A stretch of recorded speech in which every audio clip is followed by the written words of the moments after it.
Ya, itulah dia tadi kita udah melihat macam-macam serai. Tapi Dokter Vito, kalau saya ya, yang paling sering ditemukan itu adalah serai dapur.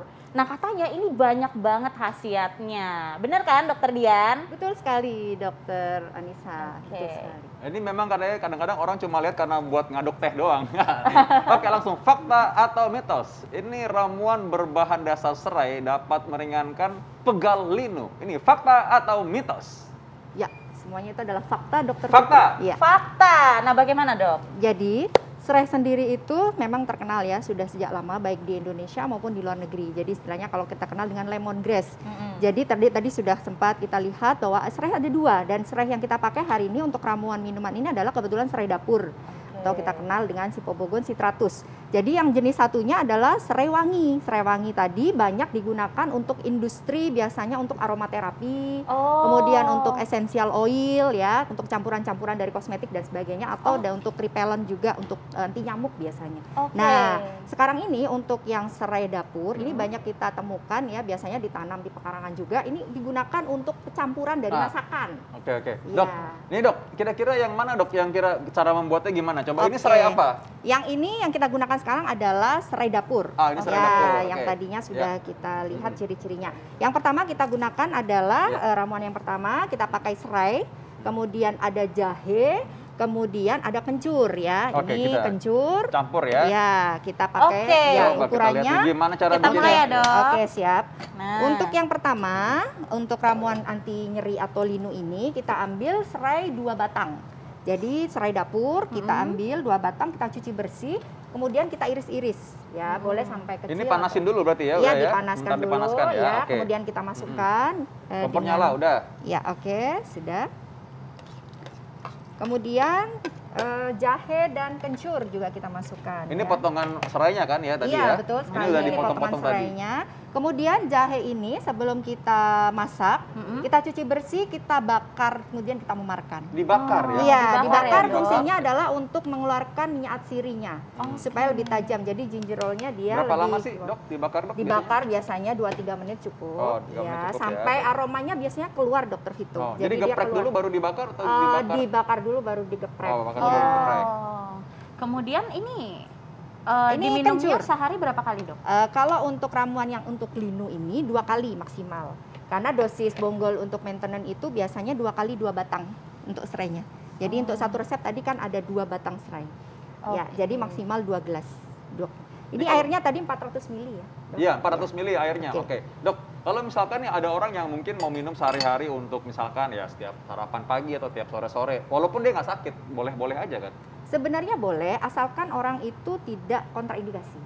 Jadi sebenarnya serai pun walaupun dia termasuk bumbu dapur yang memang relatif aman digunakan, kita harus tetap memperhatikan. Ada orang-orang yang sensitif terhadap komponen serai.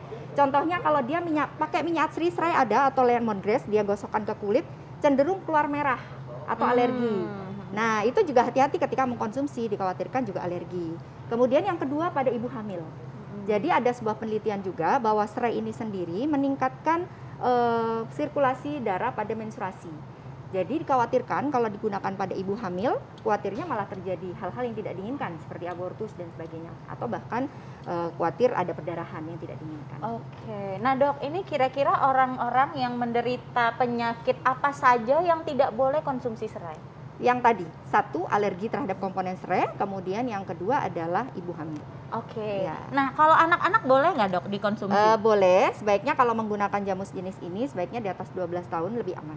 Oke. Ya, Nah, ini- Dok, ini berapa lama nih kita rebusnya? 15 menit dengan api kecil sampai dengan airnya menjadi 1 gelas. Oh. Tadi kan 2 gelas, 400 ml sampai dengan menjadi 1 gelas. Jadi Oh. namanya infusa tekniknya ini. Oke, baik pemirsa semua, ini sambil menunggu nih airnya mendidih dan kita bisa melihat hasilnya. Jangan kemana-mana, kita lihat dulu tayangan satu ini, tetap di Hidup Sehat.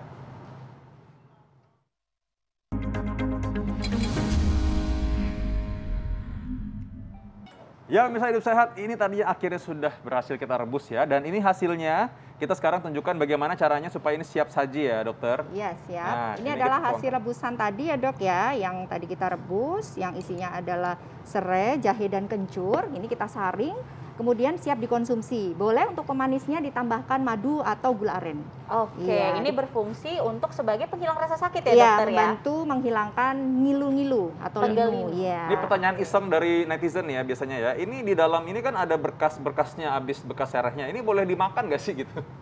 Atau direbus lagi gitu, Iya, Dok? direbus ulang, kan ya. mau hemat-hemat kan. Menghemat. Sebaiknya tidak lebih dari 1 hari dan disimpan di kulkas. Oh, Sebaiknya. oke. Jadi Iya. masih bisa ya. Masih bisa, iya. Oke, nah baik dok, ini fakta mitos selanjutnya. Menurunkan kolesterol dapat dibantu dengan konsumsi ramuan alami serai. Ini fakta atau mitos dok? Fakta. Fakta. Nah bagaimana dok kira-kira cara pembuatannya? Ya, betul sekali Dokter Anissa. Jadi untuk ramuan yang berikut ini sebenarnya secara empiris pun sudah pernah dibuktikan dan sudah lama dipakai oleh masyarakat. Oke. Kalau kita kenal jamu sale manis, jadi serai, lemon dan kayu manis. Oke. Ya, terus. kita ambil untuk ramuan yang berikut ini adalah 4 batang serai, dicuci bersih, kemudian kita iris-iris, kemudian kita masukkan ke air yang dididihkan. Nah Ya. ini serehnya ini tadi kan bedanya tadi ada bagian pangkalnya, ini bagian batangnya semua ya berarti ya? Ya, batang sama pangkal boleh dipakai pangkal Dok. juga boleh Semuanya dipakai? bisa, Oh. ya. Baik. Kemudian berikutnya kita masukkan kayu manis 2 jari. Ya. Nah, ini kita didihkan, kita tutup. Jadi untuk memasak dari ramuan ini sebaiknya kita tutup supaya minyak atsirinya tidak keluar. Jadi di dalam serai ini yang manfaatnya banyak itu adalah salah satunya di minyak atsiri. Di situ ada citral, ada myrcen dan sebagainya. Dia termasuk di dalamnya menjadi antibakteri. Ada uji di situ menjadi antibakteri, antifungi dan sebagainya. Dan di samping di dalamnya juga mengandung flavonoid yang memang kita kenal sebagai antioksidan yang sangat tinggi sekali. Wow, anti flavonoid itu flavonoid. anti penuaan atau awet muda Awet ya? muda, anti-aging ya. Kemudian juga ada taninnya juga. Nah, ini semua kita ada di serai ini dan jika diolah secara optimal dan benar dapat dimanfaatkan untuk membantu menjaga kesehatan tubuh. Salah Oke. satunya kolesterol tadi membantu menurunkan. Tapi dok, kalau misalnya untuk kolesterol, kira-kira konsumsinya berapa kali sehari dok? Kalau untuk kolesterol ini karena dia sudah memakai 4 batang serai tadi ya, cukup sekali. Jadi 1 kali 1 gelas. Jadi tadi kan 400 ml ya Dokter Anissa, Dokter Vito. Jadi ini kita jadikan sampai 2 gelas. Oke. Maaf 1 gelas. Jadi dari 400 menjadi 200 ml.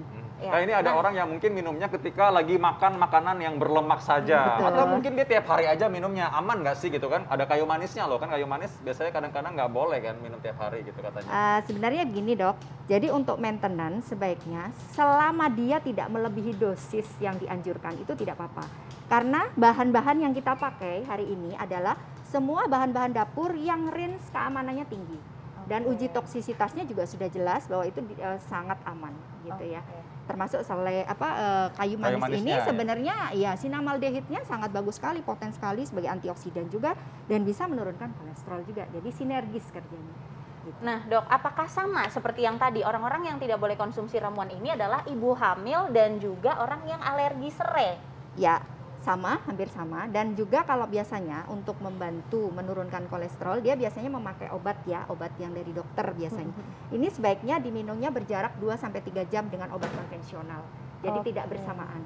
Gitu Ya. ya. Jadi kira-kira kalau kita panaskan, apakah suhu sedang tunggu sampai ini atau langsung tinggi aja apinya? Apinya awal boleh sedang, Ya. kemudian setelah dia mendidih dikecilkan dok. Jadi Oh. api kecil sampai dengan 15 menit, kemudian dia akan menjadi separohnya kan dari 400 ml menjadi 200 ml dan itu nanti yang terakhir 15 menit Ya. itu yang 200 ml tadi. Baiklah, oke ya. Nah dok, 15 menit kan ramai ya, jadi Iya. kita anggap aja ini udah mendidih gitu Sudah, dok. Nah iya. ini berarti kita saring ya dok ya? Ya, kita tambahkan perasan air jeruk lemon. Nah ini, oke. kalau ibu-ibu yang kritis suka nanya nih, lemonnya apakah tambahkan langsung ketika api mendidih atau nanti setelah sudah dituangkan di gelas? Jadi ini kita saring dulu Dokter Vito Ya. ke gelas, kemudian baru kita tambahkan perasan air lemonnya. Oke, ya. Ya, jadi kenapa lemon tidak boleh direbus? Karena lemon sendiri mengandung vitamin C dan antioksidan. Kalau dia direbus dengan suhu tinggi dia rusak. Oh. Padahal harapan kita salah satunya menggunakan air perasan lemon tadi adalah untuk bekerja sinergis dengan ramuan ini. Vitamin C-nya juga tetap utuh dan bisa dimanfaatkan untuk menurunkan kolesterol juga. Oke, Oke. baik. Tidak Nah rusak. dok, tadi kan kalau ramuan untuk pegalinu itu kan dikonsumsi setelah makan ya dokter Iya. ya. Ini berarti sama dok, setelah Sama. makan? Boleh, ini setelah makan juga bisa. Tapi sebenarnya gini, kalau tadi ramuan yang pertama ada jahe ya. Ya. Jahe itu kan dikhawatirkan kalau pada perut kosong menimbulkan tukak lambung. Jadi makanya dikonsumsinya setelah makan. Kalau yang ramuan yang ini, kalau misalnya dia tidak pakai lemon, kan opsional ya, lemon itu bisa ada yang suka atau tidak. Nah, ini kalau misalnya tidak pakai lemon, sebenarnya bisa dikonsumsi sebelum makan. Oke. Karena sebenarnya serai sendiri itu bermanfaat untuk mengatasi tukak lambung. Asik. Iya. Coba kita peras dulu, coba Mali dokter, kita peras ya dok. Oke. Nah, ini Ya. apakah mungkin kita perlu masukkan kulkas dulu biar dingin kan? Ada juga yang begitu ya kadang-kadang ya. Boleh. Supaya tidak terburu panas, ini masih mendidih kan soalnya ya. Iya. Nah, Dikonsumsinya boleh dalam kondisi hangat atau dingin. ya. Tapi kalaupun dimasukkan kulkas, ya sebaiknya juga ditempatkan di wadah tertutup supaya tidak terkontaminasi dengan barang lain di kulkas. Ya. Dan juga yang sebaiknya juga tidak lebih dari 1 hari. Ya. Oh. Oke, dokter Nisa mau dimadu nggak? Atau maksudnya mau dipakein madu? Maksudnya gitu. Boleh Ya. pakai madu, Dok? Boleh madu secukupnya saja. Ya. Jadi kita campurkan madunya sesaat sebelum mengkonsumsi. Ya. Oke, nah dokter, nah selanjutnya nih ada tips nggak untuk mengenai ramuan alami serai ini untuk pemirsa di rumah agar khasiatnya dapat dinikmati? Oke, terima kasih. Jadi untuk serai ini sendiri sebenarnya sudah tersedia di dapur kita masing-masing. Pilihlah serai yang segar. Jadi tidak busuk dan sebaiknya juga tidak kering. Kalaupun dikeringkan, pakailah pengeringan yang memang sudah standarisasi. Jadi misalnya oven atau pemanasan suhu rendah yang sudah diajarkan pasca panen seperti apa tuh ada ya dok. Tapi kalau tidak, gunakan serai segar. Kemudian juga yang berikutnya, ketika kita memasak herbal ini harus jeli banget karena wadahnya harus tepat, menggunakan kaca atau stainless. Kemudian juga bahan-bahan yang lain pun yang diiringi, yang menjadi pengiring dari serai ini juga harus segar, tidak boleh busuk. Dan yang terpenting lagi, serai ini sebenarnya manfaatnya banyak banget. Ada antioksidan, ada antiinflamasi, ada antibakteri dan sebagainya. Dan yang paling happening itu banyak sekarang digunakan untuk obat kumur. Jadi bisa kita ambil 2 batang serai, kira-kira beratnya 40 gram. Ya. Ini kita cuci bersih, kita Ya. iris-iris, kita Ya. rebus. Kemudian kita rebus dengan 2 gelas air sampai menjadi 1 gelas. Baik. Nah ini kita Ya. gunakan untuk obat kumur. Ya. Karena dia menghambat Streptococcus mutan. Baik, Oke, good. Kalau gitu ya. baik. Terima kasih dokter atas informasinya. Terima kasih.